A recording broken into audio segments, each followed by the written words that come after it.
여러분들한테는 무엇에 대해서 말씀드릴 거냐면 이 과정으로 차근차근 말씀드릴 텐데 화면이 좀 작아 보이더라고요. 뒤에서 보니까. 이왕이면 자료들이 많아서 필요하시다면 네, 가지신 여러 가지 장비를 이용해서 많이 남기셔도 괜찮습니다. 고등학교와 대학교의 차이가 뭘까요? 네, 고등학교는 이런 문자를 쓰죠. 이런 단어를 쓰고요. 이렇게 이야기하고 이렇게 표현을 합니다. 그런데 대학에서는 이렇게 이야기하더라고요. 조금 다르더라고요. 우리는 이거를 네, 급식체와 학식체의 차이라고 이야기합니다. 근데 급식체와 학식체 차이 말고 대학에서 누릴 수 있는 또 다른 게 있을 것 같은데 그게 뭘까요? 모릅니다. 왜 모를까요? 우린 대학생이 되어본 적이 없으니까. 대학생이 되려면 가야죠. 어디로?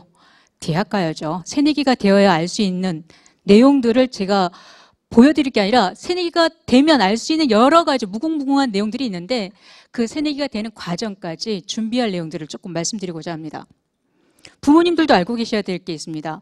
대학생이 되는 방법은 세 가지입니다. 첫 번째, 수시 모집에 합격하면 됩니다. 두 번째, 정시 모집에 합격하면 되고요. 안타까운데 정시까지 안 되면 추가 모집으로 합격하면 새내기가 될 수 있습니다. 그렇죠? 그런데 여기에서 그냥 넘어가실 게 아니라 확인해 보셔야 되는 게 수시 모집은 몇 번 쓸 수 있고 원서를 6개만 쓸 수 있습니다. 그리고 정시는 3개만 쓸 수 있습니다.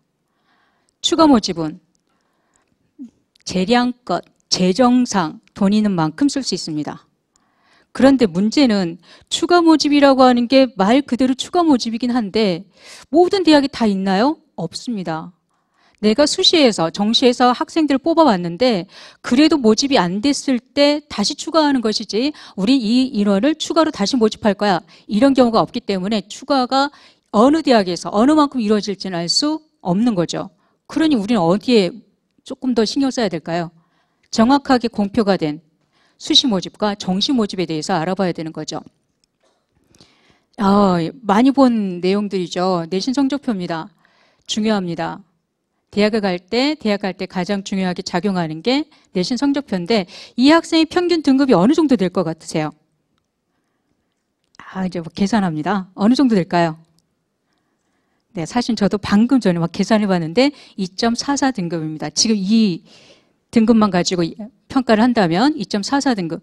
이렇게 내가 가지고 있는 등급과 단위수를 곱해서 총 단위수를 나누어서 그걸 가지고 합계, 등급이라고 이야기하는 건데요. 그 등급이 우리 아이가 대학을 갈 때 크게 작용하는 내용이라고 하는 걸 알아주셨으면 좋겠고요. 백분위와 석차라고 하는 개념. 우리 석차만 하는데 백분위까지 알 필요가 있을까? 조금 이제 신경 쓰셔야 되죠. 석차에서 구간 비율에서 등급이 이렇게 1, 2, 3, 4에서 9등급까지 있습니다. 그런데 밑에 보니까 4, 70 이렇게 또 숫자가 나와 있죠. 퍼센티지입니다. 그 다음은 누적해서 퍼센티지를 나타낸 것이고 반에서 28명이라고 한다면 거기에서 1등급은 1명일 것이야 라고 하는 뜻이고요. 2등급은 2명이야. 그래 그때까지 1등급하고 합치면 3명이 되겠네 라고 하는 것. 내가 3등급이라면 내 앞에 4명이 있는 것이네 라고 확인해 볼 수 있는 거죠. 그렇죠? 이렇게 해서 확인하는 겁니다. 그리고 학년 전체 석차를 가지고서도 비율상 나눠볼 수도 있습니다. 그런데 딱 보니까 색깔이 칠해진 두 등급이 있는 것 같으시죠? 몇 등급과 몇 등급? 네, 2등급과 4등급이 색이 좀 칠해져 있습니다. 2등급은 저희들이 그냥 한번 가늠을 해보는 겁니다. 정확한 케이스는 아니고요. 가늠을 하되 2등급부터는 무엇으로 교과 전형을 준비해도 되지 않을까? 2등급까지 교과를 한번 생각해봐도 좋을 것 같아. 네가 이런 부분에서 수능 최저 등급도 맞출 수 있다면 여기도 준비할 수 있을 것 같아 라고 하는 것이고요. 그 다음 4는요. 그럼 뭐가 될까요? 네, 맞습니다. 종합 전형은 4등급까지도 가능하지 않을까? 선생님 저는 5등급인데요. 특기가 있니? 선생님 저 6등급인데요. 논술 해볼래? 뭐 이렇게 나가는 거죠. 이렇게 해서 저희들 그냥 한번 해보는 건데 정말 뛰어난 학생이고 정말 활동이 다부진 학생이고 자기 표현이 뛰어난 학생이면 5등급, 6등급에도 종합전형을 합격하는 사례도 있기는 있습니다. 근데 그건 일반적인 사례는 아니기 때문에 지금 보편적으로 말씀을 드린 거고요. 이것도 여러 번 보셨을 겁니다. 이거 예전 성적표인데요. 성적표를 조금 확대해 보면 이렇게 될 겁니다. 예전 국어 A, B가 나눠져 있던 시대인데 여기에서 대략적으로 모든 분들이 무엇을 많이 보냐면요. 사실 제가 필요한 건 이 부분인데 전국 석차 100분위가 필요한데 이걸 많이 안 보세요. 다들 뭐 보시냐면 득점을 봅니다. 원 점수. 77점 잘했어. 야, 52점 뭐야? 아까 선생님 얘기하셨죠. 52점? 이거 어떡하지? 다른 애는 이렇게 비교하게 되는 점수가 이제 보이기 시작하는 거죠. 그런데 대학을 갈 때나 또는 전국 모의평가, 학력평가를 딱 봤을 때 이게 중요한 거 아닙니다. 이게 더 중요합니다. 득점이라고 하는 표준 점수라고 하는 게 중요합니다. 표준 점수가 달라지죠. 77점이 오히려 112점이고요. 52점이 123점입니다. 이 시험이 얼마나 어려웠느냐, 쉬웠느냐에 따라서 내가 다시 계산한 점수로 봤을 때는 높은 점수가 될 수도 있고 낮은 점수가 될 수도 있다는 뜻입니다. 그러니까 원점수만 가지고 즐거워, 슬퍼 이렇게 할 필요가 있다 없다? 없다라는 거죠. 표준 점수를 보셔야 되는 겁니다. 거기다가 우리 여기 학생들도 많이 있으니까 학생들은 요걸 많이 보셔야죠. 성적만 보고 나 3등급 3개 아싸 이렇게 끝날 게 아니라 밑에 보셔야 됩니다. 밑에 보시면 국어, 수학, 영어, OX, OX, ABCD 표시가 있는데 이걸 안 봅니다. 이걸 보셔야죠. OX 표시가 있고요. 그 밑에 ABCD가 난이도가 있습니다. 정답률 80%라는 건 10명 중에 8명은 맞힌다는 뜻이거든요. 그런데 난 틀렸어. 뭘까요? 둘 중에 하나겠죠. 손이 미끄러졌거나 왼쪽 손이 미끄러졌거나 연필이 미끄러졌거나 이런 상황이었겠죠. 그러리라고 믿고 싶습니다. 그리고 만약에 내가 E라고 하는 가장 어려웠던 20%만 맞추는 이 문제를 맞췄다. 나는 고난도 문제 충분히 가능성이 있구나. 도전해봐야지. 수학에서 고난도 문제를 잘 풀 수 있다? 그럼 우리 논술로도 논술 대비도 좀 해볼 수 있지 않을까라고 하는 걸 여기서 확인해 볼 수 있다는 겁니다. 근데 이런 거 확인 안 하고 우리 전부 다 뭐만 볼까요? 등급만 보고 숫자만 보고 원점수만 보고 넘어간다라는 거죠. 우리한테 필요한 건 뭐? 표준 점수와 ABCD 난이도에 따른 OX라는 거. 요것까지 확인해 보겠습니다. 그 다음 조금 더 어려운 것 좀 말씀드려 볼게요. 이렇게 보니까 나도 이제 2학년인데 또 우리 부모님들도 우리 아이가 이제 수험생, 예비 수험생인데 여기저기 다녀봐도 어려운 단어들은 막 얘기를 하는 거예요. 표준 점수가 뭐니, 100분 점수, 머리가. 그 다음 등급, 최저 등급. 등급은 이제는 알겠어요. 우리 아이가 늘 받아오는 등급이 있으니까. 최저 등급은 아직 모르겠어요. 최저로 낮은 등급이란 뜻인지 뭔지 잘 모르겠다는데 요거에 대해서만 간략하게 설명드립니다. 표준 점수 아까 보셨죠? 77점이 110점대가 나오고 52점이 123점대가 나왔잖아요. 그 시험의 난이도에 따라 다시 계산한 겁니다. 점수 분포상에 따라서 다시 계산한 거기 때문에 시험이 아주 어려웠다. 표준 점수가 올라갈 수 있습니다. 시험이 아주 쉬웠다. 남들 다 맞히는 시험이니까 나 혼자만 잘한 시험이 아니니까 점수가 표준 점수가 내려갈 수 있습니다. 난도에 따른 점수라고 생각하시면 되고요.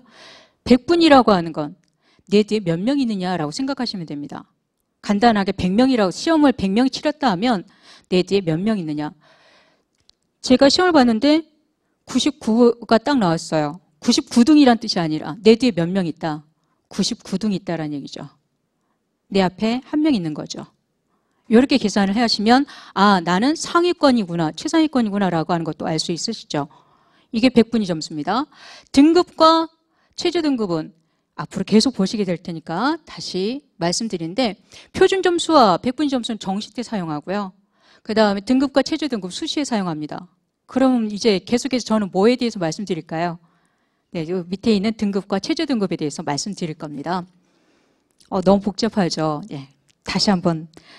저 오른쪽에 있는 내용들, 왼쪽이죠. 부모님들 보시기에. 왼쪽에 있는 내용들을 보니까 교과 전형, 종합 전형, 논술 전형. 대학에서 필요로 하는 우리가 아이를 뽑을 때 사용하겠다라고 하는 전형의 내용들입니다. 그렇죠? 요 내용들은 아실 겁니다. 위에는 우리 아이가 학교에서 얻어내는 다양한 전형 요소들이에요. 학교 성적도 얻을 수 있고요. 학교 활동도 하고요. 수능 성적도 시험을 보고서 얻어내는 거고요. 대학별 고사에 가서 시험을 어떻게 치르냐에 따라서 아이가 성적을 받을 겁니다. 저쪽에서는 대학에서 치를 때 뽑는 거고요. 대학에서 뽑는 방법이고요. 위에는 우리 아이가 얻어내는 성적이라고 생각하시면 됩니다. 결과물이라고 생각하시면 되는데 보시면 대세라고 하는 교과 전형과 종합 전형 위에 있는 거 딱 보니까 이제 보이시겠습니다. 성적 들어갑니다. 둘 다. 비교과 들어갑니다. 수능 최저 괄호는 있을 수도 있고 없을 수도 있다라고 하는 것. 그리고 대학별 고사에서 면접이 있는 경우도 있고 적성고사를 치르는 대학도 있고 또는 면접을 꼭 필수로 하는 대학도 있습니다. 그 외에 서류를 또한 필요로 하는 대학도 있는 거죠. 보시면 그럼 우리 아이가 대략적으로 학교 생활 되게 열심히 한 것 같은데 1학년 지냈고 2학년 1학기까지 딱 지났는데 학교 활동 아주 열심히 했고 생활기록부 1학년 때도 좀 괜찮고 지금도 잘 해나가고 있어. 그럼 느낌상 또는 기대상 어느 쪽으로 종합정원형을 생각하실 거잖아요. 그러면 교과, 비교과, 수능 최저, 면접, 마지막 자소서, 추천서까지도 고려해 보셔야 된다는 겁니다. 대학별로. 이런 내용들을 확인을 하시는 건데 가장 많이 우리 아이가 또는 주변에서 신경 써야 되는 내용은 학교 성적입니다. 그리고 학교 활동입니다. 그리고 수능. 요 세 가지를 꼭 기억하시면서 가셔야 되는 거고요. 이제 계속해서 수시 전형의 어떤 특징에 대해서 말씀드릴 텐데 확 다가오지 않으실런지도 몰라요. 그런데 계속 봐주세요. 반복해서 봐주시면 내년에 시작할 때 다른 친구들보다 많은 정보 위에서 출발할 수 있을 거라고 생각을 합니다. 그래서 말씀드리는 건데 우리 아이가 이제 2학년 아이들 대상입니다. 2학년 아이들이 대학을 갈 때는 77.3 수시로 뽑습니다. 전체 모집 정원에 마지막 22.7%가 정시로 선발합니다. 그러면 우리 아이가 좀 호기롭게 이야기한 적 있는 거 기억나세요? 1학년 1학기 시험 딱 끝나고 나서 나 정시야? 그렇죠? 아주 호기롭게 당당해. 나 정시야 라고 딱 얘기하면 나 정시로 학교 갈래? 대학 갈래? 라고 했는데 2학기 되면 또 열심히 내신 공부하죠. 이걸 올랐어 라고 하면 또 나 내신 파야 뭐 이렇게 하면서 또 공부도 하고 이런 경우인데 정시는 마지막에 선택하는 겁니다. 수능은 누구나 보는 겁니다. 수능은 누구나 보는 거고요. 수시는 누구나 대비를 해야 되는 겁니다. 그래서 수시를 기본으로 정시까지 수능을 통해서 가는 그 과정을 한번 생각해 보셔야 되는데요. 수시 모집은 참 좋죠. 수시 모집에 합격하면 이렇게 합격증이 짜자자 보면 얼마나 좋겠습니까? 4개 합격증이 딱 나왔다 그러면. 근데 수시 모집에서 가장 많이 보는 어떤 요소들이 고등학교 성적을 많이 봅니다. 아까 위에 3개 있었던 거 기억해 보세요. 그다음 고등학교 생활, 학교 생활 있었죠. 거기다가 면접, 논술이라는 것, 그다음 수능, 최저 기준으로 선발하기도 합니다. 그러니까 아이들은 참 어려운 방법으로, 또 우리 2학년 친구들은 어려운 방법으로 이제 대학을 가려고 하는 건데 가면 좋습니다. 수시에서. 그렇죠? 정시 때 대비를 안 해도 되고 또 약간 여유가 생길 수도 있잖아요. 근데 수시를 쓰려고 하는데 수시가 아까 몇 번 쓸 수 있냐면 원서를 6개 쓸 수 있다고 말씀드렸어요. 정시는 3번 쓸 수 있다고 말씀드렸고요. 근데 6번 쓴다고 그러는데 이거 그냥 봤더니 15개 대학 기준. 선생님 왜 15개 대학? 우리가 일반적으로 알고 있는 선호하는 대학. 서울대, 연대, 고대 이런 게 쭉 해가지고 선호하는 대학 15개를 딱 해봤더니 요렇게 퍼센티지가 나눠진다라는 거예요. 학생부 교과로는 7%밖에 안 뽑아요. 그 15개 대학의 모집 정원이 7%. 정말 좁다라는 거죠. 근데 대부분이 43.7이라고 하는 50%에 가까운 것을 뭐로? 종합으로 뽑는다는 거죠. 아싸. 그럼 뭐로 가야 되나요? 종합을 대비해야 되겠죠. 그래서 생각합니다. 종합 3개, 논술 2개, 교과 하나 이렇게 갈 거야 라고. 왜? 퍼센티지가 이렇게 되니까. 이렇게 되면 된다 안 된다? 아니에요. 저는 그 말씀을 드리려고 한 게 아니라 우리 아이가 준비할 수 있는 또 우리 아이한테 맞는 다른 전형, 옷이라고 하는 게 따로 있지 않을까라고 하는 그걸 고민하는 시간으로 한번 이 시간을 보내보자 하는 건데요. 그 중에 하나입니다. 지거국이에요. 지방거점 국립대학. 지방거점 국립대학을 딱 살펴봤더니 색깔 보이시죠? 붉은색입니다. 붉은색이 교과가 더 많습니다. 내가 굳이 서울에 있는 대학이 아니라면 지방에 있는 우리 지역에 있는 대학을 간다면 무엇을? 교과로 가야 된다는 거죠. 교과가 더 많이 뽑으니까. 오히려 종합이 4분의 1밖에 안 되고요. 그 다음 정시는 비슷합니다. 그러니까 어떠한 전형이 나한테 맞는지 또 내가 어떤 대학을 선택해야 되는지 고민해야 될 이유가 생기는 거죠. 전형에 따라서 또는 대학에 따라서 방법들이 달라질 수 있으니까. 그것을 조금 더 살펴보도록 하겠습니다. 강원 지역을 살펴봤더니요. 저기 왼쪽에 있는 그림에서 붉은색이 정시입니다. 파란색이 수시입니다. 수시가 이렇게 많이 뽑아요. 강원 지역에 12개 대학을 이렇게 조사를 해봤거든요. 그리고 이 수시를 다시 한번 넓혀봤어요. 수시를 다시 넓혀봤더니 뭐가 가장 많을까요? 교과가 많습니다. 교과, 종합, 실기 이렇게 진행이 됩니다. 그러면 또다시 나는 당연히 서울만 갈 거야 서울만 갈 거야 라고 하면 종합 전형을 준비해야 되는 상황인 거 맞죠? 그러지 않고 합격이라든지 어떤 다른 방법이라든지 또는 학과를 골라서 내가 고민하면서 가보겠다라고 한다면 전형에 대한 고민도 또 달라져야 할 것 같습니다. 이거는 전국에 있는 고등학교에서 수시 지원한 결과를 데이터를 간략하게 한번 잡아본 건데요. 가장 높은 합격률이 교과와 전형에서 나왔습니다. 왜냐고요? 분명하니까. 컷이 있으니까. 그리고 종합전형에서 합격률이 조금 낮긴 합니다만 그래도 종합전형이 높습니다. 왜? 아이들이 많이 지원하니까, 많이 뽑으니까요. 대학에서 많이 선발하니까. 그런데 이와 똑같이 비슷하게 종합전형과 비슷하게 나타나는 게 면접전형입니다. 보이시죠? 근데 이상하네? 면접전형이란 전형은 없는데 맞습니다. 교과 플러스 면접, 종합 플러스 면접. 면접이 하나의 중요한 요소로 들어가 있는 것이죠. 그래서 면접을 잘 보는 게 합격할 때 어떻다? 도움이 될 수 있다라고 하는 것이고 거기다가 하나 더 무엇까지 있냐면 수능 최저까지도 영향을 미칩니다. 그럼 우리 여태까지 제가 말씀을 드렸지만 떠올려 볼까요? 교과 성적이 중요하구나. 학교 생활도 중요하구나. 수능도 잘 봐야 되겠구나. 이런 거 계속 반복되는 거 아시겠죠? 그 내용들입니다. 이제 아재 개그라는 말을 안 쓰고 저는 선생님 개그라는 단어를 많이 쓰는데요. 선생님들이 이런 개그를 많이 하시지 않나요? 그렇죠? 뭘까요? 답이? 네, 책피자입니다. 시작하겠다는 뜻입니다. 입시 기본. 네, 교과로 들어가 보겠습니다. 대학 이름이 쫙 나오죠. 저쪽에 보시면 직관적으로 그냥 보시면 됩니다. 내신 성적 100%로만 뽑습니다. 내신 성적만 봅니다. 면접도 안 하고요. 수능 최저도 없습니다. 면접으로만 뽑는 대학들이 있고 대부분 우리 지역에 있는 대학들이 다 저기에 속해 있습니다.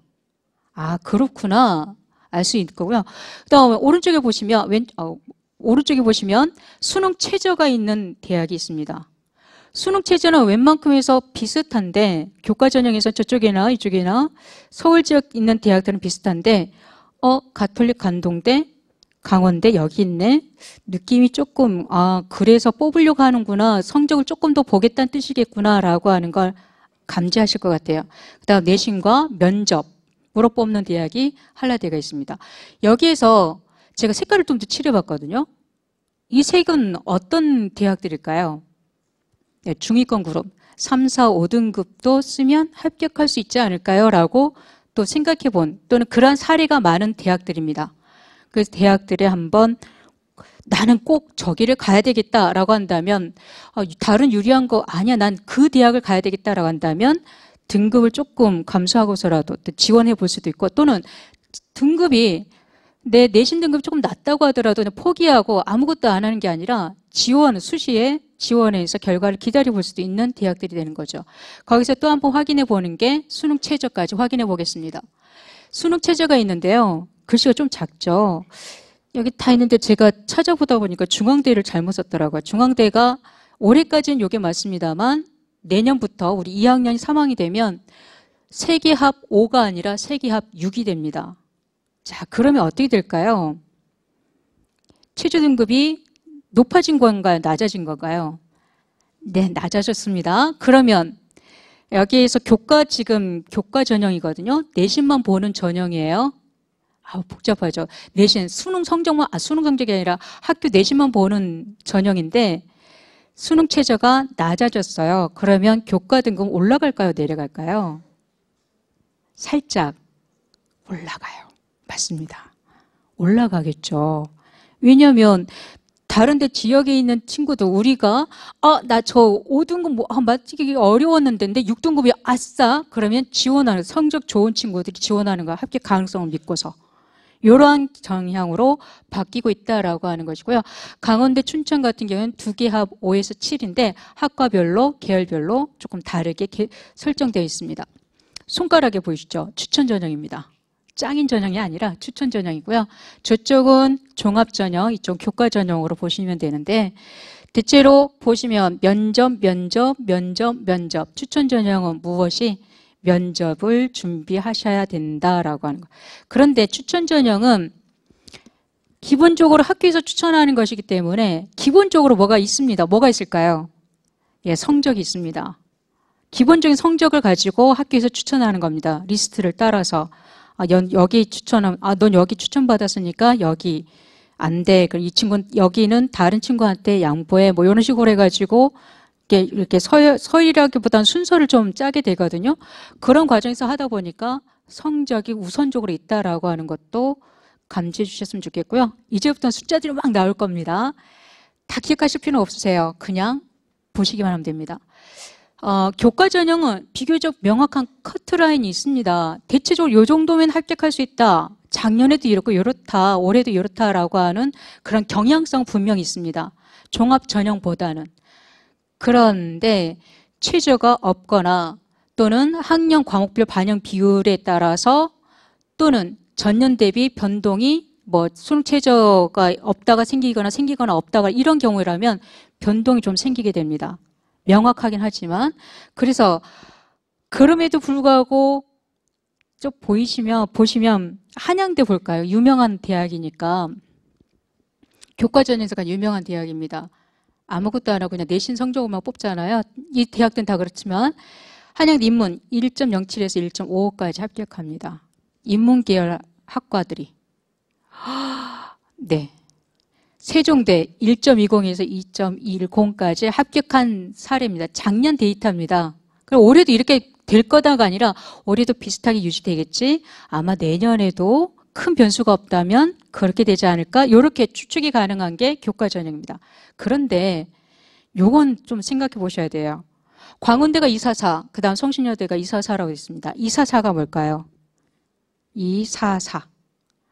1학년 때 20%, 2학년 거 40%, 3학년 게 40%. 자, 그러면 대학 갈 때 고등학교 성적은 몇 개 학기가 반영이 되나요? 혹시 아십니까? 1학년 때 2개, 예, 정답. 2학년 때 2개, 3학년 때 하나. 그래서 5개만 반영이 됩니다. 그렇죠? 근데 3학년 때 몇 퍼센트가 반영이 된다고요? 40%. 한 개 학기가 40%. 그러니까 3학년 때 아주 잘했다면 지원할 수 있는 대학들이 학년별 반영 비율에 따라서 있을 수 있다라는 거죠. 그리고 244라면 우리 지금 2학년이라면 몇 퍼센트가 지나간 걸까요? 1학년 때 20%, 1학기 4의 절반 20%, 40%가 끝난 거죠. 나머지 몇 퍼센트가 남은 거예요? 60%가 남은 거죠. 그러니까 최선을 다해서 공부하고 성적을 향상시킨다면 도전할 수 있는 범위는 크다, 넓어진다라는 뜻입니다. 지금은 모든 게 끝난 게 아니라 1학년 1학기 때 시험을 딱 끝내고 나서 나 정시파 이게 정답이 아니라는 겁니다. 달라질 수 있다라는 거죠. 이런 생각도 좀 해보시고요. 36대 같은 경우엔 국수 영탐 그 전체 과목 중에서 잘한 거 3개만 반영하는 대학도 있습니다.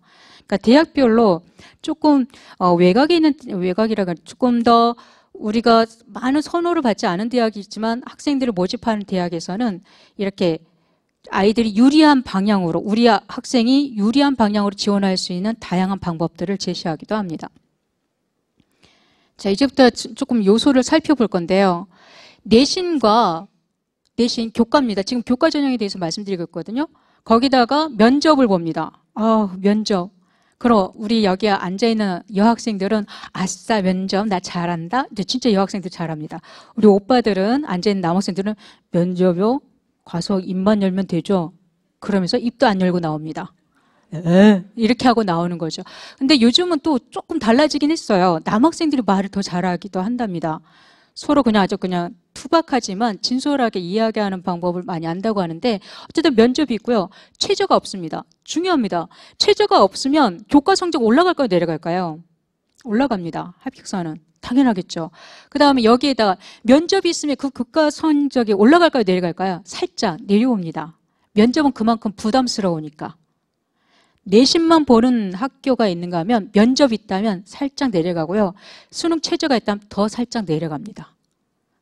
그래서 요렇게 살펴볼 수도 있겠구나라고 하면 이화여대 1.20에서 1.90 한양대보다는 상당히 낮습니다. 물론 최저가 없음에도 불구하고 명지대 3.0까지 있습니다. 가천대 수능 후에 면접이 있으니까 부담도 덜하죠. 그러니까 아주 경쟁률이 높습니다. 인천대, 안양대, 수원대 이렇게 진행이 되는데 대부분 다 면접을 보긴 하는데 면접이 차츰차츰 어떻게 되고 있는 추세, 줄어들고 있는 추세입니다. 물론 여기에 수원대만 면접을 많이 증가시켰는데요. 학생들을 많이 모집을 하려고 한다라고 했을 때 여기에는 그럼 아주 면접 잘해야 되겠네 이게 아니라 조금 더 내신에 대한 불리함이 있다고 하더라도 무엇을 잘한다면 면접을 잘할 수 있으면 우리 학교로 써라고 이야기하는 거죠. 우리 인근에 있는 대학교 강원대는 면접 전형을 축소하고 있습니다. 면접을 줄이고 있습니다. 그럼 무엇을 많이 보겠다는 뜻일까요?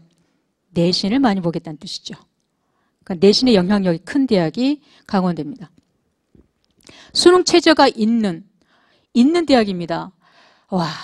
수능 최저가 있으니까 내신도 잘해야 되고 수능 최저까지 끝까지 달려야 된다는 이야기죠. 인문계열에서 한번 보면 가장 높게 형성된 대학이 아까 말씀드렸죠. 세계 5가 아니라 6입니다. 중앙대부터 여기 두 개 합 6. 가톨릭대가 바뀌었습니다. 우리부터 바뀌는 거예요. 올해 안 바뀌었어요. 우리만 바뀌는 거예요. 2학년 친구들만 바뀌는 건데 두 개 각각 2등급, 2등급 이거를 원했는데 그게 이제는 두 개 합 6으로 확 낮췄습니다.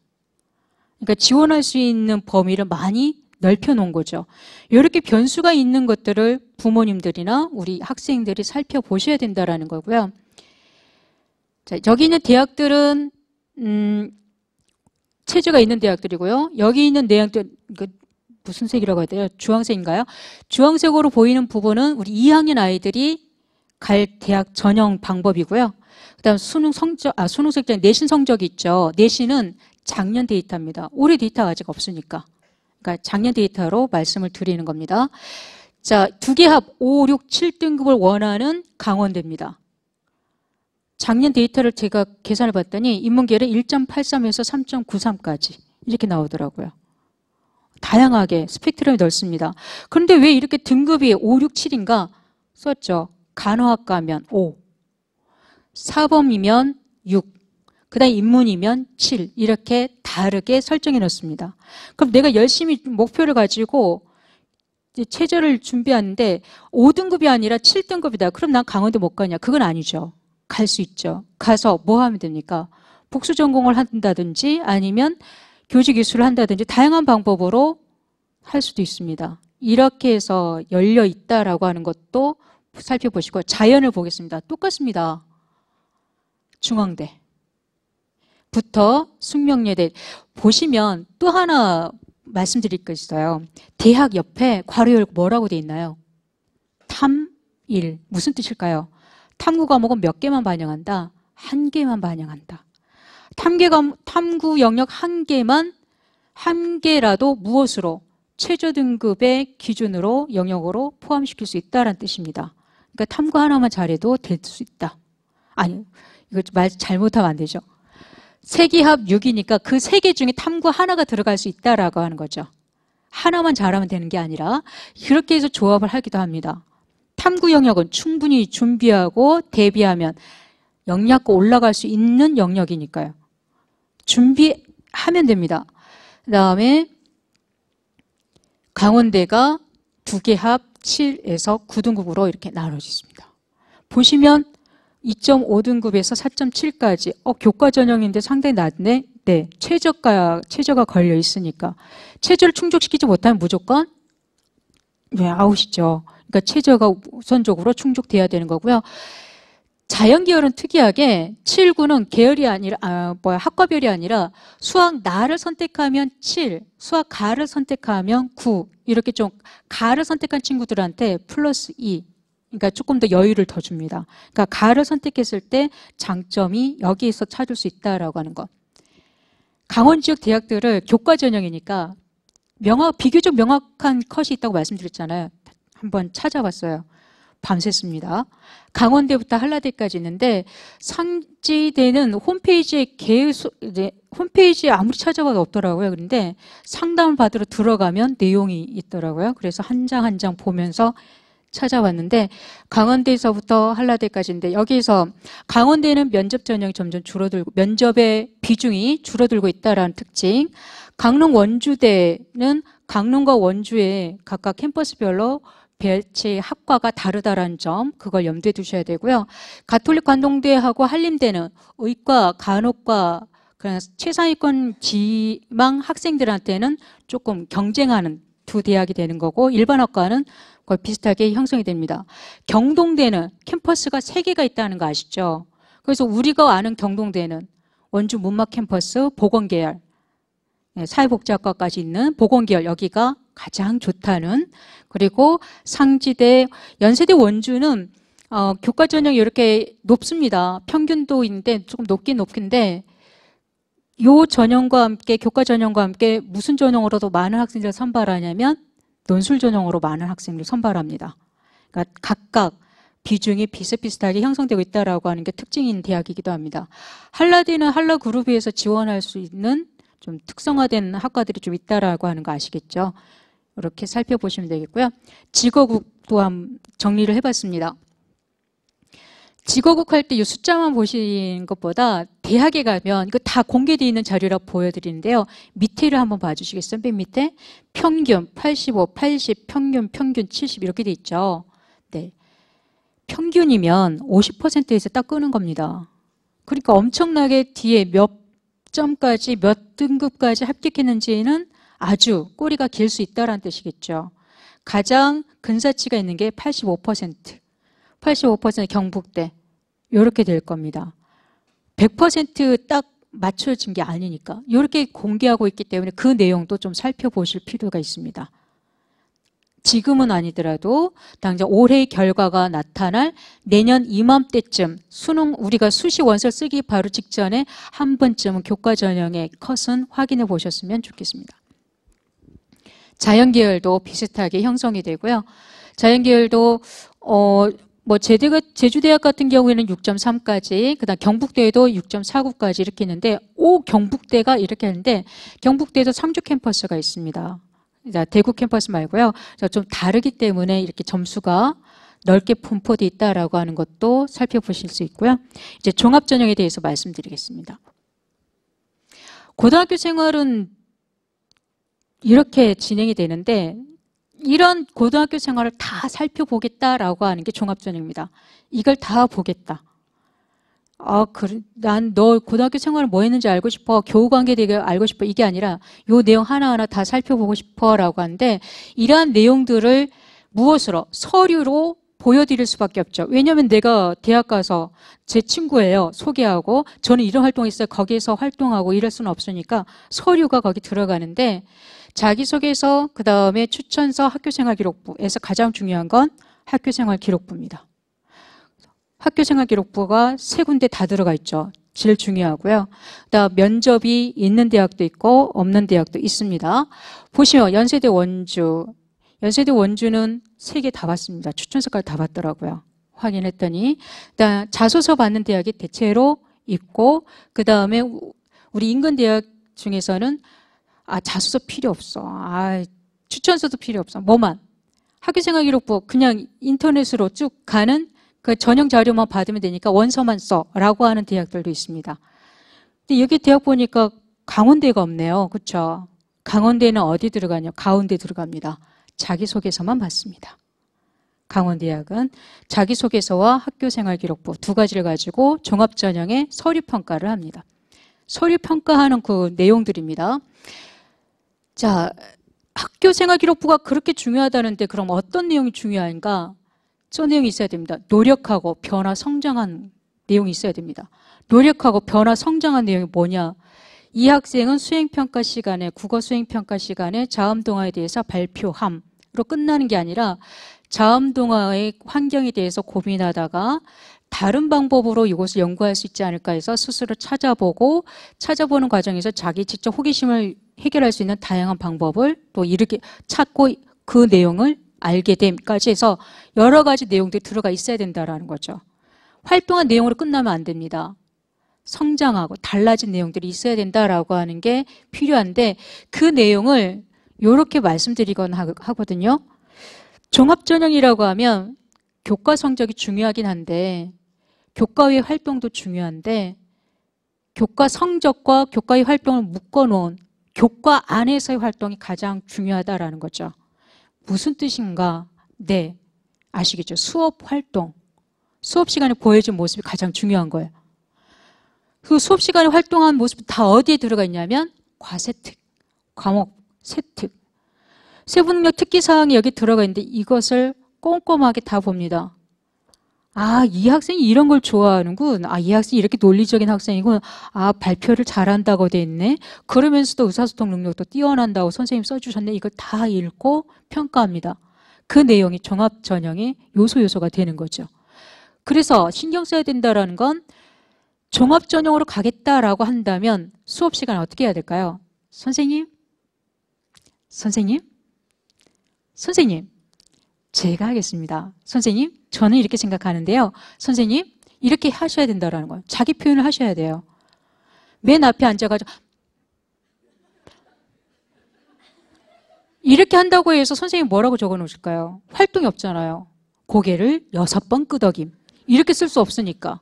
그 활동들을 보여주고 자신의 지적 호기심과 탐구심과 내용들, 자기가 궁금해한 내용들을 보여줄 수 있어야 된다는 겁니다. 그래서 적극적인 아이들이 조금 더 유리한 거예요. 그 활동을 기록할 때 자기소개서 나중에 또 말씀드리겠지만 이 과정으로 이렇게 서술해 나가시는 게 좋아요. 동기과정 결과입니다. 동기과정 결과. 어디서나 이제 자주 들리실 겁니다. 동기과정 결과. 아, 왜 그랬지? 왜부터 시작하셔야 되고요. 그래서 이걸 찾아봤어. 과정이고요. 아하, 그래서 이거구나. 아, 나 왜 그걸 몰랐지? 라고 하는 결과까지 이루어져야 됩니다. 왜 그러지? 아, 이런 건가? 아하, 여기까지 연결돼야 된다는 거죠. 동기과정 결과입니다. 그래서 쭉 해서 기록이 되는데 피드백이랑 화살표가 피드백인 거죠. 아, 이걸 왜 그러지? 라고 해서 찾아봐서 이걸 결론을 냈어요. 그걸로 끝이면 단편적이죠. 그러면 요거 이렇게 또 적용해 볼 수 있을 것 같은데 다른 과목에도 할 수 있을 것 같은데 라고 연결하는 겁니다. 이렇게 왔다 갔다. 그러면서 내가 나선형으로 이렇게 성장해 나가는 거죠. 근데 궁금하신 거 있으시죠? 자기주도 개별화. 지적 호기심과 알겠어요. 아, 이거 뭐지? 라고 하는 지적 호기심. 자기주도는 뭘까요? 자기가 해야 돼요. 엄마가 해주시면 안 됩니다. 동생이 하면 안 됩니다. 누나가 했던 거를 갖고 와서 제 수행평가로 내면 안 됩니다. 자기주도적으로 내가 해야 됩니다. 다음 두 번째, 동아리 활동이나 조별 모둠이나 했을 때 자기 역할이 있음에도 불구하고 안 하고 무임승차하기도 합니다. 그러면 안 됩니다. 나의 역할에 따라서 나의 개별화된 나의 역할을 그대로 수행하고 그 모습을 보여줄 수 있어야 됩니다. 그래야 선생님이 기록하시는 거죠. 자기는 보여주지 않았으면서 왜 선생님 이걸 안 써주세요? 아, 그러게 써주고 싶은데 너 어디 썼니? 이렇게 나오는 건 그 학생이 안 보였다는 뜻이잖아요. 요즘은 선생님들이 다 보시려고 하거든요. 기록하고 메모하고 이거 어떻게 써야 되니까 이 친구가 이런 질문했어. 책에라도 막 메모를 하십니다. 몇 월 며칠 이런 질문을 함. 이런 식으로 해서 보여주고 싶은 써주고 싶은데 아이들이 활동을 안 하면, 또는 그냥 저 A조인데요. A조인데요. 라고 해서 끝나고 A조의 활동 그대로 자기가 가지려고 한다면 개별화된 자기의 성장이 나타날 수 없다라는 거죠. 예를 들어서 설명드리겠습니다. 수학을 너무너무 좋아하는 친구가 있었고요. 특히 통계학 관련 빅데이터 전문가가 되고 싶은 친구가 있었어요. 그런데 안타깝게도 1학년 때 성적이 좀 수학 성적만 2등급, 3등급입니다. 수학을 너무 좋아하는 친구인데 2등급, 3등급이다. 좀 안타깝잖아요. 이 친구가 실망하고 난 정시파이가 아닙니다. 아 그래? 나 수학 정말 좋은데 나 이거 할 수 있을 것 같아. 공부합니다. 방학 동안 내내 공부합니다. 2학년 때 성적을 1등급으로 올립니다. 수학 너무 좋으니까 즐거웠대요. 저는 이해할 수 없지만 정말 수학을 즐거워하면서 공부를 했대요. 그러다 보니까 수학 시간에 확률과 통계 시간에 베이지 정리라고 하는 그 정리가 있나 봐요. 간단한 정리라고 하는데 그것에 대해서 수학 선생님이 이런 게 있는데 이렇게 요즘 생활에 실생활 자주 사용되는 정리가 있어. 한번 저는 인문계입니다만 정리하면 그냥 정리하는 걸 생각하는데 수학 공식 이런 게 있어 라고 하니까 그대로 찾아서 스스로 논문을 찾아서 읽습니다. 그리고 자기가 또 한번 정리를 해본 거죠. 그래서 스팸 메일을 처리할 때 쓰이는 베이지 정리에 대한 보고서라고 제목을 아주 근사하게 붙여서 수행평가 시간에 딱 제출하는 거죠. 어떻게 됐을까요? 수학 시간에 자기의 관심사를 좀 더 심화시켜서 공부하고 수업 시간에 선생님이 이런 걸 얘기해 주니까 그 책을 찾아서 읽고 거기에 따라서 논문까지 연결해서 보고서 자기가 생각하는 내용에 따라서 정리를 해나간 겁니다. 이런 게 정말 종합전형에 대한 동기과정 결과 연결되는 거 아닐까요? 거기다가 이 친구는 네트워크와 허브라고 하는 아주 멋진 이름의 동아리 활동을 했습니다. 동아리 활동으로 끝날 것 같죠? 아니요. 한국사 시간에 연결해서 합니다. 한반도의 역사적인 허브, 그 과정, 단계를 제시를 해줍니다. 동아리 시간에 발표했던 내용을 잘 묶어서 연결해서 수업 시간에 활용한 거죠. 수업과 활동이 연계되는 겁니다. 수업이 따로 내신 성적 땄으니까 그만, 그 다음 난 동아리로 끝, 이게 아니라 서로 연결되는 교육활동 또는 학교활동이 되면 종합전형에 아주 유리한 점을 차지할 수 있다는 거죠. 또 다른 친구입니다.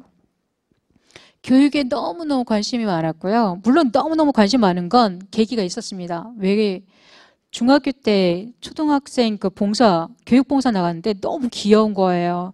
누나 뭐 이렇게 하니까 그래 뭐 이렇게 하면서 좋아했죠. 가르쳐주고, 그리고 너무 모르면 이게 아니라 몰라 이건 그러면 누나가 이거 알려줄게 하면서 되게 친절한 척 이렇게 얘기도 해보고 하다 보니까 교육에 대한 관심이 점점 깊어진 거죠. 안타깝게도 점점 성적이 떨어졌습니다. 활동을 조금 많이 하다 보니까. 근데 물론 점점 떨어진다라는 게 1등급이하다가 5등급으로 확 떨어졌다는 이런 뜻은 아니고요. 그다음에 1등급, 2등급 초반, 2등급 초초반 이렇게 떨어졌다는 겁니다. 3등급 확 떨어진 게 아니라 2등급 때까지 떨어진 겁니다. 그런데 아시잖아요. 우리 춘천교대도 1.7에서 끝나는 거. 춘천교대 아닌가요? 네, 내신 학력 한번 확인해 보십시오. 1등급 후반 되면 어렵습니다. 근데 이 친구는 그럼에도 불구하고 선생님들이 많이 망설이셨어요. 원서 쓸 때. 망설였는데 전 그래도 교육이 좋아요. 선생님 되고자 하는 꿈을 바꿀 수 없어 해서 계속해서 공부도 열심히 하고요. 그 다음에 책도 읽습니다. 교사의 자질은 뭘까? 학교 교육의 미래는 뭘까라고 계속 고민하죠. 왜 이런 고민을 했을까요? 열심히 수능 공부하다가 옆을 딱 봤는데 친구가 퀭한 눈으로 그냥 칠판만 보고 있는 거예요. 야, 공부해. 그냥 딴 생각이 나. 야, 꿈이 있잖아. 꿈을 위해서 우린 지금은 참을 수 있어. 뭐 이렇게 해가지고 얘기했는데 난 꿈이 없어. 이런 말을 들은 거예요. 순간 꿈이 없다고? 그래, 다른 친구한테 물어봤더니 다른 친구들도 꿈이 없어. 꿈 뭔데? 뭐 이렇게 꿈이 뭔데라고 하는데 그걸 두려워하기도 하죠. 표현하는 걸 두려워하기도 하지만 쉽게 자기 꿈 뭐다, 난 이걸 하고 싶어라고 이야기하는 친구들이 많지 않았다라는 겁니다. 그래서 계속 고민하게 된 거예요.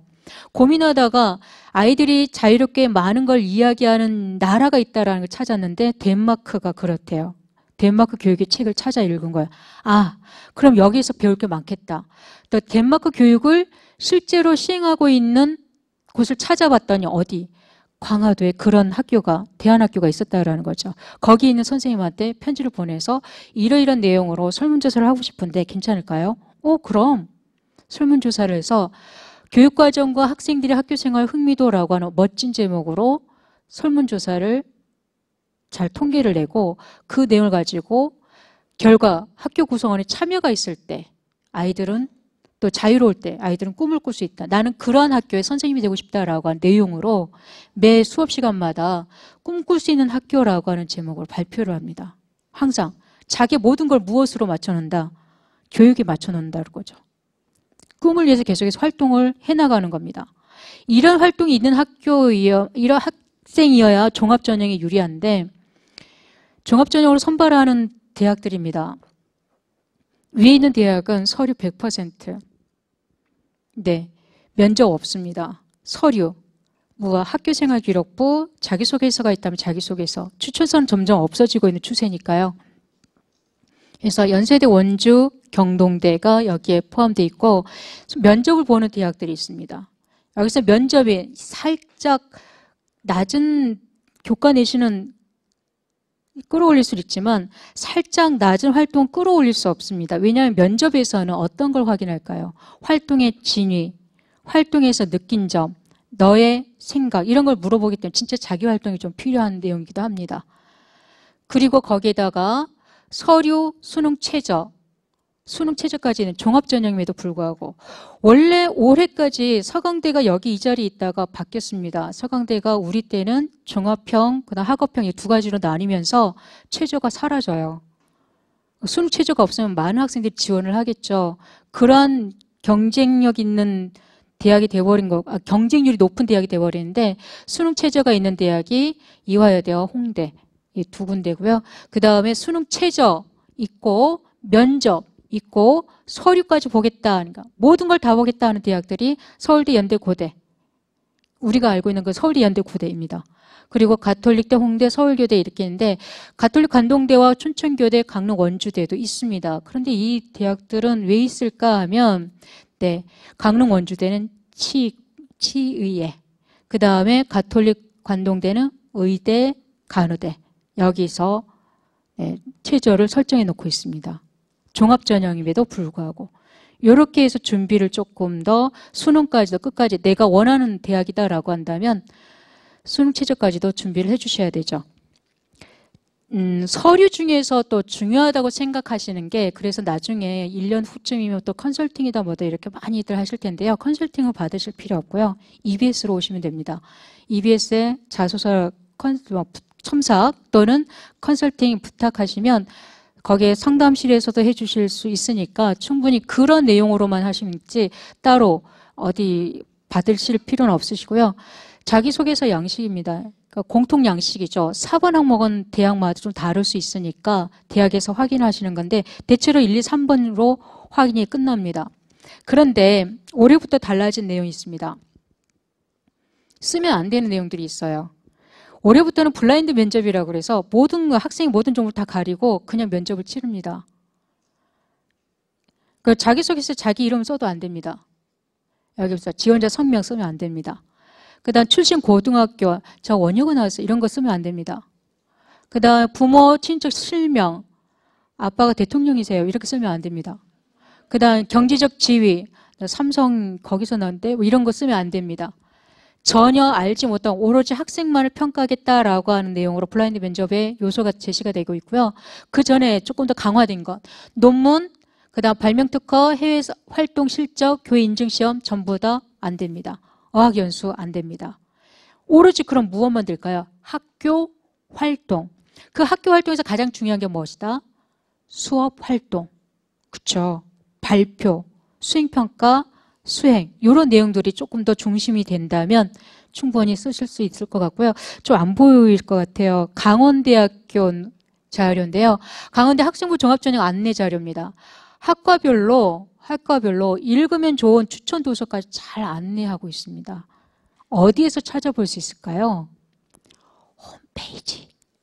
어디 홈페이지? EBS요? 아니요, 어디예요? 강원도 홈페이지에 찾아가 보세요. 여기서 자료를 찾아보시면 더 좋을 것 같고요. 보이시죠? 붉은색과 X 표시, 동그라미는 합격생입니다. 그 다음 동그라미와 X 표시가 이렇게 있는 것, 가입표가 이렇게 있는 것은 지원한 아이들인데 불합격과 동그라미 합격생들의 분포입니다. 뭐가 다를까요? 교과 전형은 분명한 컷이 있습니다. 여기까지는 합격. 그리고 여기서부터는 불합격 이렇게 딱 있는데 종합 전형은요. 막 널려져 있어요. 늘어져 있어요. 그럼 뭐가 이렇게 편차를 줬을까요? 활동. 그 활동은 어디에서 찾아볼 수 있을까요? 자기소개서와 학교생활 기록부. 네, 학교생활 기록부에서 좀 더 신경 써서 내 활동을 드러낼 수 있는 부분은 어디라고요? 수업. 수업이 기록되는 부분은 어딜까요? 네, 과세특. 이런 부분에 신경을 좀 써주시는 게 좋지 않을까 생각을 합니다. 마지막 선생님 개그입니다. 뭘까요? 띠릭. 네. 논술과 적성에 대해서는 가볍게 하고 넘어가겠습니다. 그러니까 우선은 대비가 된다라고 하는 것도 말씀드릴 것인데요. 서울에서부터 울산까지 쭉 있는데 우리 강원 지역에서는 연세대 원주가 많은 학생을 선발하고 있습니다. 그러니까 여기에서 논술로 가겠다라고, 물론 다른 전형을 준비하면서 논술 전형 여기에는 꼭 가보겠다. 내 목표 대학이 연세대 원주다라고 한다면 한번 도전을 해볼 필요가 있는데요. 많이 줄어들고 있는 게 추세입니다. 실제로는 점점점 줄어들고 있는 거고, 그다음에 연세대 서울 캠퍼스 같은 경우에는 의대 논술 아예 없애버렸다라고 하는 것도 앞으로 이제부터 변해가는 추세가 되기도 합니다. 연세대가 크게 바뀌었습니다. 논술 전형인데요. 뭐를 적용시키지 않는다? 수능 최저가 없습니다. 그럼 논술 100%로만 뽑는 거죠. 아예 연세대는 그냥 얘기했어요. 저희들은 논술 100% 내신도 안 보겠습니다. 이렇게. 그럼 우리한테 유리할 수도 있어요. 하지만 불리할 수도 있겠죠. 어떤 학교에 어떤 학생들이냐에 따라서, 또 대비를 어떻게 했느냐에 따라서 달라질 수도 있어요. 그리고 예전에 건대가 여기 있었는데, 건국대가 수능 최저를 설정하지 않은 대학이 있었는데 지금은 올해부터 수능 최저를 설정했습니다. 수능 최저가 있습니다. 논술은요, 대비가 가능하다고 아까 말씀드렸는데 홈페이지에 가시면 어디요? EBS도 있습니다. EBS에서도 논술 첨삭을 해드리고 있고, 각 대학 홈페이지, 논술을 실시하는 대학 홈페이지에 가면 논술 가이드북이 있습니다. 그 가이드북은 그 대학의 가이드북이에요. 우리 대학의 논술을 하려면 이거는 읽으면 정말 도움이 돼요 라고 하는데 아무도 안 봐요. 오로지 어디만 갑니까? 학원으로만 갑니다. 그럴 필요 없습니다. 모두 다 논술 문제는 어디서 나올까요? 교육과정 내, 고등학교 교육과정 내에서, 그 다음 우리 뭐라고 그럴까요? 교육과정 내 우리가 실제로 풀 수 있는 내용으로만 출제되게 되어 있습니다.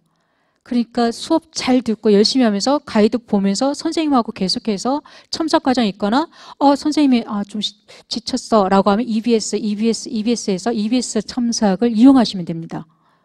그래도 충분히 가능하시거든요. 물론 좀 더 해서 많이 준비를 해보겠다라고 하면 더 전문적으로 공부할 수 있는 데를 찾아봐도 좋겠지만, 나 혼자도 또는 친구랑도 같이 또는 학교 선생님과도 충분히 대비할 수 있다라고 하는 거 말씀드리고요. 적성은 우리 중3부터는 이게 없어지겠다고 지금 권고안이 나왔죠. 그러니까 지금 고등학교 1학년 학생까지는 적성이 그나마 좀 명맥이 유지될 것 같긴 합니다. 우리 2학년 학생들까지는 그들이 있는데, 적성고사. 저는요, 교과도 조금 가물가물. 저는 종합도 논술을 하기에는 그러면 뭐 할까요? 라고 할 때 적성으로서 요 대학들을 지원할 수 있는데, 적성을 실시하는 대학이 많지는 않습니다. 전국의 모든 대학이 하는 게 아니라 경기권, 수도권에서 경기권 대학에만 치중되어 있다라고 하는 것을 보여드릴 수 있고요. 고대와 홍대 두 군데 대학은 수능 최저까지도 설정되어 있어서 끝까지 공부를 하셔야 된다라고 하는 겁니다. 자, 이제 정리를 해보면요. 2학년 학생들 있잖아요. 처음에 자료를 만들 때 고민이 많았어요.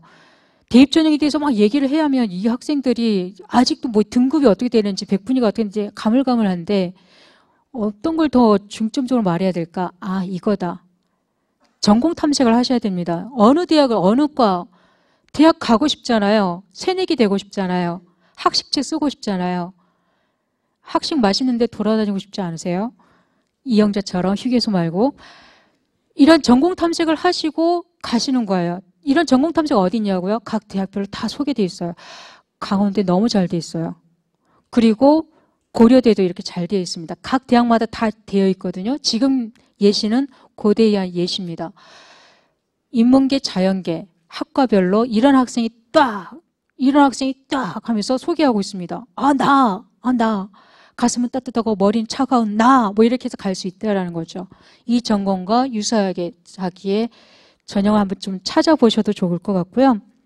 또 하나, 전공 탐색하는 과정 속에서 학과에 대한 고민, 취업에 대한 고민이 있습니다. 그렇죠. 어떤 대학을 갈까 이런 고민도 있고 뭐 꿈에 그리던 어떤 모습이 있겠지만 프라임 사업이라고 해서 우리나라에서 키우는 학과들이 있습니다. 앞으로 우리나라에서 필요한 인재는 이 학과에서 많이 충원될 겁니다라고 얘기하는 학과들입니다. 이런 학과들 중심으로 조금은 고민도 좀 넓고 다양하게 해주시면 어떨까라고 생각이 들고요. 강원 지역에는 좀 없습니다만 사실 강원 지역은 없지만 원주는 무엇으로 특성화되어 있나요? 네, 보건으로 특성화된 도시입니다. 그래서 여기서 보건 계열이 되게 좋겠구나라고 하는 생각과 함께 다른 대학에서 다른 지역에서 선도하고 있는 프라임 사업 학과들을 소개합니다. 정리를 해나가는 겁니다. 이제 내년입니다. 올해부터 하기에는 날짜가 너무 많아서 세지 못했고요. 내년 11월 14일이 시험이죠. 아시죠? 네, 11월 14일. 올해는 11월 15일 하루. 네, 이렇게 됐고요. 6월 모평, 9월 모평 중요해서 제가 표시를 해놓은 겁니다. 언제부터 스타트냐? 3에다가 동그라미 안 쳤네요. 3부터 시작을 해야죠.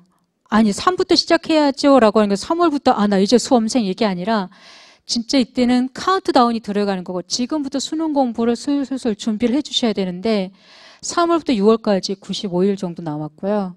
내년, 그 다음 9월까지 190일 정도, 수능까지는 260일, 365일이 아니라 260일 정도 나왔습니다. 그 기간에 어떻게 공부해야 할 것인가의 고민입니다. 지금 우리 선배님들은 뭘 공부하고 있냐면 여기로 가기 위해서 수능 완성 계속해서 공부하고 있습니다. EBS 수능 연계 몇 %? 아직까지 70%. 그쵸? 70%, 이거를 연계율을 맞추기만 하면 나는 등급이 하나 정도 더 올라갈 수 있으니까. 연계 교재입니다. 수능 특강과 수능 완성. 수능 특강은요, 1월에 해서 6월 모평까지 계속 보는 거예요. 수능 특강은. 그 다음 이게 딱 6월 모평 끝나면 수능 완성이 나오거든요. 그럼 수능 완성은 9월 모평까지 계속 보는 거예요. 그럼 수능 때까지는요, 이 두 개를 계속 보는 거예요. 반복 학습. 그게 연계 교재입니다. 연계 교재라고 해서 다른 것들을 뭐 보는 게 아니라 그러실 필요 없습니다. 연계 교재 이걸 가지고 계속해서 반복 학습해 주셔도 된다라고 하는 수능 공부, 아주 단순하게 시작할 수 있는 수능 공부에 대해서 말씀드려 봅니다. 그럼 지금은요, 수학 공부해 주세요. 수학 싫어도. 수학의 왕도라고 하는 EBS 책이 있습니다. 사이트 강의도 있는데 수학의 왕도 또는 닥터링이라고 하는 책 정말 좋습니다. 기초부터 고도 심화대 문제까지 모아놓은 게 있어요. 지금 여기에서 나는 기본을 조금 해보고 싶어 라고 하면 수능의 왕도가 아니라 수학의 왕도. 수학의 왕도에서 기본을 접고 가야지, 기본을 한번 해놓고 가야지 라고 생각하시면 공부하셔도 좋고요. 수능 특강이죠. 뭐라고 또 하나 써 있는 거 보이세요? 라이트, 가벼운 수능 특강. 2학년용입니다. 그래서 근데 내용은 되게 좋아요. 비문학 지문도 되게 좋더라고요. 제가 한번 봤더니 이 내용을 한번 보면 읽어보면서 이런 거구나, 특강 이렇게 되는 거구나라고 좀 감을 잡으시면서 내년에 진짜 수능 특강 할 때 아, 이게 이렇게 연결되고 있네, 이런 내용으로 발전되고 있네라고 생각해 보실 수 있지 않을까 생각하고요. 난 이미 모든 걸 끝내고 선생님 저 이제 수능 공부해도 될 것 같습니다. 기출에 미리 푸셔도 돼요. 아주 상위권이라고 한다면. 연계교재 그 다음 기출입니다. 연계교재 그 다음 기출. 그렇게 하면서 반복학습으로 틀리는 문제가 줄어들게끔 만들어 주시는 거죠. 아, 선생님 그 수능보단 내신, 네, 내신. EBS에서는 항상 시기별로 무엇을 제공하냐면 학교 내신 공부, 중간고사, 기말고사 대비를 해드립니다. 네, 해드리는데 안 해요. 누구만 할까요? 선생님들만 하는 것 같아요. 학생들 충분히 이걸 이용하셔서 내신에 대한 대비, 교과 전형 중요하니까 내가 이 4로 가는 대학을 가면 지금 2학년 2학기께 중요하고 3학년 1학기께 중요하다면 내신 대비해야 되겠구나. 요걸 한번 쑥 훑어봐야 되겠네. 언제? 네, 방학 때 혹은 9월에 시작하면서 중간고사 대비를 해보고요. 아, 이제 시작은 같이 안 되겠네. 그러면 그럼 1학기 거 다시 한번 반복 학습해서 연결해놔야겠네. 라고 해서 개념 정리부터 이제 시작하셔도 좋은 거죠. 이런 방법으로 EBS를 활용하셔도 좋고요. 공부할 땐 저는 이렇게 하셔야 된다고 생각을 해요. 메모지. 우리 여기 대부분의 부모님고 그다음에 언니들이 많이 앉는데 언니들이 이렇게 잘하거든요. 또 오빠들은 뭐 할까요? 오빠는 여기다 그림 그리죠. 뛰어가는 그림. 뒤에 페이지 넘기면 막 뛰어가고 막 말풍선 나왔다가 사라지고 이런 그림을 그립니다. 그렇게 해도 좋은데 이렇게 메모도 해주시면 더 좋습니다. 내가 공부한 과정 확인하면서. 그리고 스케줄러는 이렇게 쓰는 거죠. 나 몇 개 했어, 몇 번 했어, 몇 개 했어. 자기 스스로 확인한 겁니다. 86%, 좀 미흡한데 90% 좀만 더 하면 될 것 같아. 100% 아싸, 나에게 오늘은 칭찬, 토닥토닥, 굿잡 이렇게 해주시는 거죠. 그렇게 하면서 내년을 지내셔야 수능까지 가실 것 같습니다. 보통 사람의 기억력은 10분 간대요. 10분 간대요. 보통 막 기억해야지 라고 하는데 다른 내용과 같이 들으면 10분 만에 끝난대요. 그런데 반복을 해주면요. 10분, 하루 뒤에, 일주일 뒤에, 한 달 뒤에 반복만 딱 4번만 반복하면, 그러니까 한 달 안에 4번만 반복하면 안 잊어먹는데요. 까먹지 않는데요. 내가 이걸 안 까먹기 위해서 깜지를 10장 쓰는, 그 자리에서 10장 쓰는 게 아니라 오늘 공부하고 내일 공부하고 일주일 후에 공부하고 한 달 후에 다시 그 내용을 확인하기만 하면 까먹지 않는다는 겁니다. 그래서 기억하는 거죠. 그래서 반복학습이 중요하다는 겁니다. 반복학습 너무 부담스럽죠. 왜? 어제 하고 또 하라고 점점 산처럼 쌓이는데 아니요. 어제 하고 가볍게 2분 동안 수업 시간하고 똑같아요. 50분 수업이잖아요. 딱 50분 수업하시기 전에 선생님이 책 피자 좋아하시는 우리 선생님 책 피자 이렇게 하시기 전에 2분 동안 오늘 뭐 하지? 이거 하는 거구나. 그래. 이거 뭐지? 이거 여쭤봐야지. 선생님 이렇게 얘기하셨어. 딱 끝나고 3분 동안 오늘 이거 배웠네. 2번 반복학습 한 겁니다. 예습 3번 한 거죠. 예습, 수업, 반복학습 이렇게 한 거죠. 이렇게 하면 꾸준하게 이 내용이 확인될 수 있다는 거예요. 아주 어렵게 긴 시간 투자하실 필요는 없습니다. 제가 너무너무 좋아하는 영상이에요. 그러면 우리 언니 오빠들은 귀여워 이렇게 끝나시는데 뭔가 차이가 보이실 거예요. 그렇죠? 보이지 않으세요? 귀엽긴 귀엽네요. 네, 처음에는 어떤가요? 처음엔 되게 두려워하는데 두 번째는요. 처음이 어렵습니다. 처음만 하면 됩니다. 시작만 하면 됩니다. 하면 됩니다. 최선을 다해라. 정말 어려운데 요게 하는 게 맞는 거예요. 내가 공부하는 게 맞는 겁니다. 그렇게 하면서 꾸준하게 이렇게 시도하다 보면 멋지게 점프할 수도 있고 다이빙하면 안 되죠. 네, 주인품이 안길 수 있는 그런 상황이 되는 거죠. 그래서 시도 한번 해보시고 도전해 보시길 바랍니다. 저의 내용뿐만 아니라 또는 대학 입시에 대한 모든 내용, 궁금한 내용 있다. 네, EBS 입시 정보를 활용해 주시면 되고요. 접니다. 제가 답변도 달아드릴 거니까 열심히 답변 달겠습니다. 내년에 우리 여기 앉아있는 모든 자제분들, 그리고 부모님들 자제분, 그리고 여기 있는 학생들이 이러한 등급이 받길, 요 등급 받기를 기대하면서 이상 마치겠습니다. 감사합니다.